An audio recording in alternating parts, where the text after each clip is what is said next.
traditionnelle, en état de marche. Tout ce qu'on sait faire de plus qualitatif, bon le petit coquin de 4000, hein, je pense que vous l'avez déjà vu partout, avec la chute du jus par gravité, pas de pompage. De là, ouais. Tout ça est fait en... On est encore en contrôle manuel, il n'y a pas de programme, donc pendant les moments, c'est moi qui suis ici, et c'est moi qui gère la pression de la et que des petites cuves. Chez nous, il n'y a vraiment que de la petite cuve, parce que déjà le caviste a toujours aimé bien différencier chaque vigne. Puis bon, comme on a des petites cuvées aussi, on travaille vraiment qu'en petites cuves. Il y a des cuves pour la réserve. Voilà, alors elles sont après. Ici, c'est la première cuverie qu'on a eue sur le domaine. Les numéros de cuves correspondent à l'arrivée sur le domaine, ce pas des numéros au hasard. Donc les premières cuves en carré. Donc là, on est vraiment sur la partie un peu plus ancienne. Plus on va avancer, plus on va aller sur le récent. Et donc en fait, comme mon grand-père était quand même prudent, il a toujours agrandi le domaine petit à petit. Donc on va aller sur plusieurs niveaux. À chaque fois, c'est une nouvelle partie. En fait. Vous avez fait votre tirage? Non. On tire toute l'année. Ah ouais. On tire en 4-5 fois. Donc, là, on va en faire un la semaine prochaine. C'est pour ça que vous avez vu des bouteilles vides à l'entrée. Donc voilà, là, on est en dessous du bureau. C'est la première cave de mon grand-père. Bon, peu importe. Hein. Mais voilà, tout a commencé ici en fait. Il avait son petit pressoir, sa petite cuve. Maintenant, on a notre futaille pour le vin. Vous l'utilisez pourquoi les fûts? On fait notre coteau. Un coteau champenois. On fait notre coteau champenois, donc c'est de la vraie futaille, on fait vraiment quelque chose d'assez qualitatif qu'on commercialise. Ah, pareil, en étant négociant, la facilité pour les gros volumes, ça serait comme on en fait très peu, de les acheter, mais on les fait nous-mêmes. Vous utilisez uniquement pinot noir pour le coteau noir? Oui, bien sûr, 100% pinot noir. Et tous vos fûts sont pour le coteau? Non, alors cette partie-là, c'est du vieux fût. C'est pour le rosé d'assemblage, parce qu'on fait du macération, on fait de l'assemblage. Donc le rouge qui sert au rosé d'assemblage passe en vieux fût pour donner un peu de structure. Ça me sont prêtés de tourner. Ça c'est notre chaîne de tirage. On tourne à pas loin de 5000 à l'heure. Le dégorgement, vous faites où? C'est au-dessus, on y passe. Voilà, ça c'est notre cuverie d'assemblage. Bon, tout est thermorégulé. Encore une anecdote qui est bien pour vous dire à quel point on est indépendant. J'ai un cousin qui s'est spécialisé dans la climatisation et frigorifique. Toute l'installation là, ça a été fait par nous, on a appelé aucune entreprise pour arriver sur tout le contrôle. C'est quelque chose qu'on a monté nous-mêmes. Vous êtes en thermorégulation, je suppose? Oui, voilà. Et donc ça, là nos vins de réserve sont ici. Voilà, c'est simplement double paroi dans les ceintures, il y a du liquide qu'on réchauffe, on se refroidit.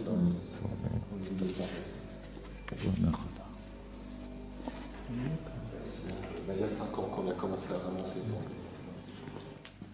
Donc c'est vrai que c'est important pour nous d'avoir, au-delà de la vaisselle bien isolée, qu'elle soit toute climatisée pour le vieillissement, comme on a quand même un vieillissement moyen assez important. Donc si on se rappelle bien, tout arrive par en haut, on va basculer tout le raisin bascule. これはブドウジュースを貯めておくところ。 Il y a une roue à jouer avec une chambre à air. Et en fait, ça tout coule dans la mêle. Et après le process pour aller au Il y a un bac de réception qui n'est pas là, et c'est pompé dans toujours les petites cuves chez nous, toujours. Donc, ça c'est combien de temps dans ces cuves-là? Ça, c'est pour le débourbage. テーブルバージョン。 C'est des petites cuves. Et après qu'on a fait des bombages, on bascule sur... On fait aussi un peu de fermentation ici, et après, voilà, après tout va dans les grandes cuves. Et après,そうですね。先のワイナリーへ移動します。 Mais on aime toujours faire la vinification du vin, toujours en petites cuves séparées s'il y en a une qui a un problème, si on veut essayer de nouvelles cuvées, parce qu'on essaie perpétuellement des nouvelles choses. Donc voilà un peu pour la philosophie de vinification. Vous avez vu le côté vraiment traditionnel en haut, mais ici vous voyez qu'il y a une force de frappe comme ça assez conséquente. On est largement suréquipé. Oui, 2台ってやっぱりいいな。 C'est vrai qu'on est suréquipé parce qu'on pourrait faire beaucoup plus de marge, mais c'est autant qu'on fait un peu de station. C'est juste parce que bon, quand on fait des travaux tous les 5 ans, autant en faire un peu. Puis ça nous permet d'avoir un peu de la souplesse, ça nous permet d'avoir un pressoir qui tombe en panne et de ne pas être sur-travaillé à côté. Et aussi, entre chaque presse, on peut nettoyer intégralement les pressoirs, donc ça c'est bien aussi. Quoi. Voilà, on a tout ce qu'il faut pour bien travailler. Quoi. On va remonter juste un petit peu au chantier de dégorgement. Énormément de cavistes, énormément de particuliers. Pas du tout de grossistes en France. On jeunesse. Non, non, non, non. Pour l'instant, on arrive à s'en un site, donc c'est bien. C'est bon. Donc voilà, simplement, on a quand même une grosse particularité. Donc, mon grand-père qui a fondé le domaine à l'après-guerre, ça c'est relativement courant. Simplement, on a 5 de ses fils qui sont venus tout de suite travailler avec lui. Les 5 sont venus travailler ici. Ensuite, chacun des 5 fils a le droit de ramener 2 de ses fils dans l'entreprise. Et aujourd'hui, on est 14 et on représente la plus grosse entreprise familiale au sens strict. Vraiment, donc, tous issus de mon grand-père a travaillé sur l'entreprise. Donc ça, c'est quand même une première particularité. On est une vraie entreprise familiale. Donc 5 enfants, 2 enfants de chacun. Voilà, c'est ça. Ça nous a permis de vraiment d'être autonome et d'avoir une spécialité pour chacun. C'est-à-dire que l'œnologue, qui est dans la cave, on le croisera peut-être tout à l'heure, est un œnologue diplômé, mais de la famille. Moi, je m'occupe du commerce international, je suis diplômé aussi, je suis de la famille, le comptable est de la famille. Et on fonctionne vraiment en indépendance, sans faire appel à de l'entreprise extérieure. Énorme avantage au niveau du vignoble, c'est de nous permettre de faire de la viticulture vraiment intégrée. Ce qu'on appelle intégrée, c'est que j'ai toujours 3 ou 4 de mes cousins qui sont dans les vignes en permanence et qui quantifient vraiment les attaques, que ce soit de champignons ou de bactéries, pour pouvoir faire vraiment uniquement les traitements nécessaires. On ne suit pas du tout les avertissements, on n'a pas de technicien extérieur, parce que tous les techniciens vendent les produits en même temps, donc ils sont toujours amenés à alerter plus que nécessaire. Ça, c'est une première partie dans le vignoble. Et dans la cuverie, c'est exactement la même chose, on a nos propres laboratoires. On ne fait appel à aucun laboratoire extérieur, ce qui nous permet vraiment de maîtriser et de parfaire un vin très très intégré. On n'est pas en bio, on est bio pour nous, les bonnes années. Il y a 2 ans par exemple, on aurait pu être... Ultra-donné ou ultra-donné plus intégré, donc c'est raisonné plus. Hein. C'est vraiment, on fait les traitements que si nécessaire et aux doses que nous calculons. Je dois dire, qui fait l'assemblage chez vous? C'est mon cousin œnologue, on le verra dans les caves. Il a son laboratoire et bon, c'est son père. Comme moi, c'est mon père qui l'a appris, lui, c'est son père qui l'a appris. Plus, il a quand même fait un diplôme national d'œnologue, donc il a un DNO reconnu et il fait les assemblages. Enfin, on essaie vraiment de cultiver la transmission père-fils et le côté familial. Toujours dans cette optique-là, j'ai énormément d'anecdotes, mais on ne peut pas tous les développer. On a nos propres convictions depuis longtemps. Par exemple, bien avant l'engouement pour le bio, ça fait 20 ans, chez nous, on n'a jamais utilisé de désherbant, par exemple. On a toujours travaillé le sol. Bon, c'est des choses comme ça. On a vraiment une culture de viticulteur.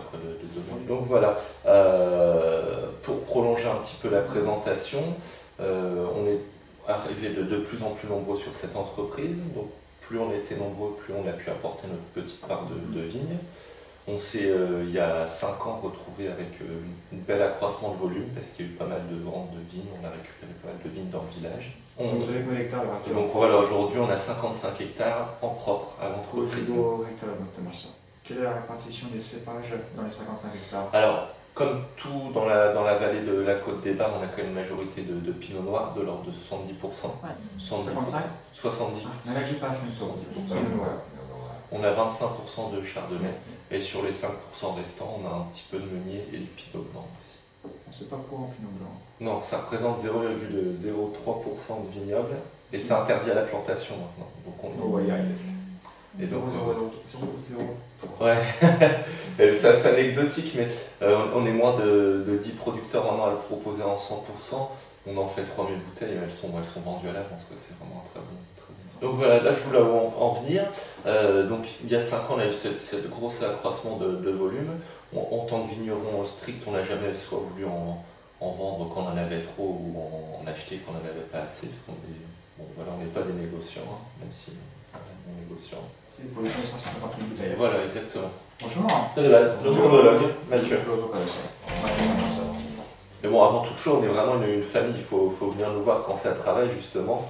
Tous les matins, on se réunit 10 minutes, on se connaît tous très bien, on habite tous dans le village, et il n'y a aucune raison qu'on... Et donc, là où je voulais en venir par cette explication, c'est qu'il y a 5 ans, ça trouvait pas mal de volume, et pour la première fois, donc, il a fallu partir un peu vraiment à l'export, avec la crise en France. Donc, je me suis chargé de cette partie.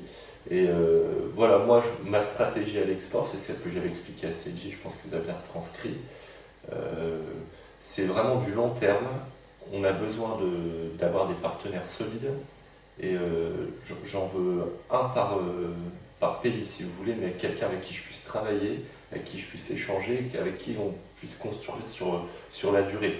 Aujourd'hui, j'ai les contacts et j'ai les marchés. Si je veux faire un container par-ci ou un container par-là, bon, pas très cher, mais c'est bien vendu, je le fais quand je ne sais pas le souci. Moi, maintenant, je veux essayer d'implanter ma gamme entière. On a des très bons produits. Et je vais essayer de développer donc, moi, en fait, quand j'étais venu rencontrer 21 donc chez vous, au Japon, vraiment, j'ai senti un côté de dynamisme et de sérieux aussi, mais surtout du dynamisme, la diversification. J'ai vu un petit peu vos structures locaux avec la boulangerie, enfin vraiment un côté très sûr aussi, quand sur le côté business, tout s'est toujours bien enchaîné, il n'y a pas eu de soucis.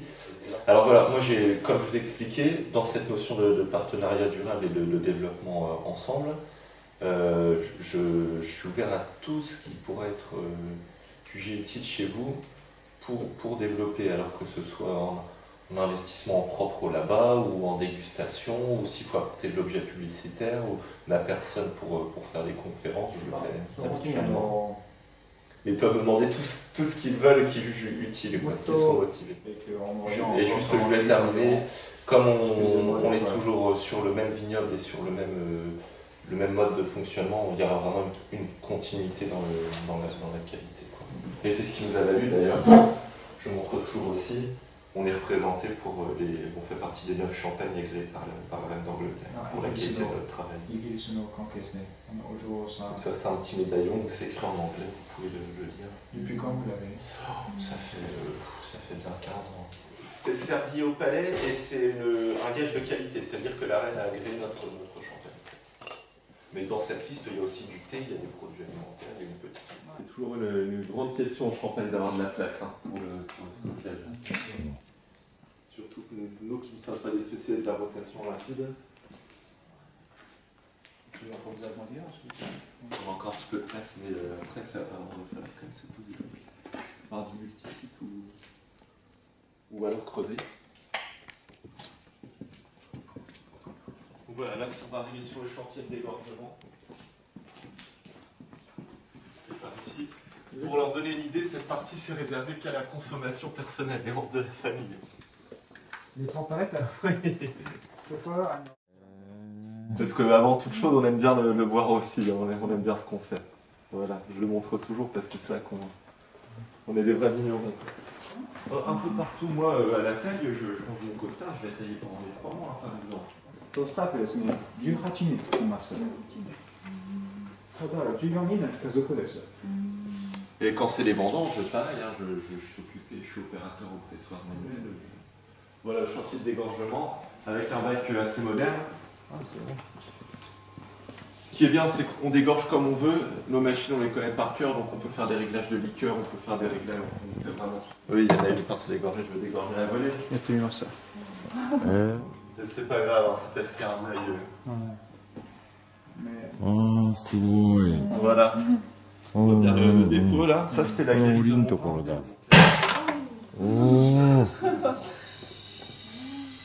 C'est nerveuse.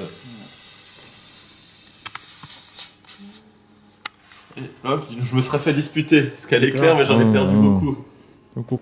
Voilà, ça c'est notre chardonnay, donc il est sans liqueur. Vous voulez goûter? Ça c'est notre dernière machine, on change les pièces petit à petit. Bon, on tourne quand même à 3000 à l'heure ici. Hein. Ce qui est très bien, c'est qu'on est très réactif quand on a toutes nos machines et qu'on a des belles machines, quoi. Voilà, c'est vrai qu'à chaque étape, je vous ai brièvement montré tout ce qu'on possède. C'est pas pour montrer qu'on a énormément de choses, c'est pour montrer qu'on est vraiment indépendant et qu'on fait tout sur place, quoi. Pour moi, c'est vraiment primordial de pouvoir montrer ça. C'est-à-dire qu'on n'a pas besoin de prendre de rendez-vous. Si demain il y a une commande urgente ou s'il y a demain des choses spéciales à faire, on sera toujours là pour se débrouiller pour les faire. Et puis des machines comme ça, s'il n'y a pas quelqu'un qui passe son temps dessus, c'est problématique. Là, le technicien, il les connaît pas. Quel vieillissement? Alors là, on est sur du tirage 2009. Donc c'est vendange 2008-2007, tirage 2009 et dégorgé là. Et donc sans liqueur. Vous aurez vraiment été impressionné par l'égorgement à la poêle. Ah, c'est vrai. C'est la première fois. Ah ok. Avant, quand c'était mon père et mon oncle, c'était eux qui dégorgeaient, c'était 500 à l'heure par personne. 昔、カウントさんやった時に、1時間ごとに